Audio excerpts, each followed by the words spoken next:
কেন একজন interior designer বা ইন্টেরিয়র ফার্মকে দিয়ে আপনার স্বপ্নের ফ্ল্যাটের কাজ করাবেন, মিস্ত্রিকে দিয়ে নয়?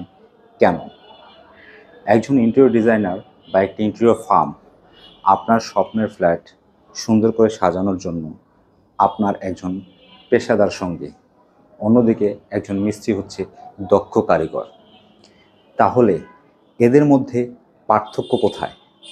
পার্থক্য নাম্বার 1, পেশাদার পরিকল্পনা।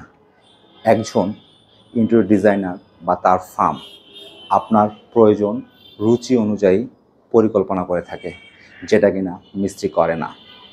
পার্থক্য নাম্বার 2, গুণগত মান ও বাজেট। একটি ইন্টেরিয়র ফার্ম একটি নির্দিষ্ট বাজেটের মধ্যে গুণগত মান এবং সময় নির্ধারণ করে থাকে, অন্যদিকে মিস্ত্রিকে দিয়ে কাজ করালে গুণগত মান ও বাজেট প্রায় নিয়ন্ত্রণের বাইরে চলে যায়।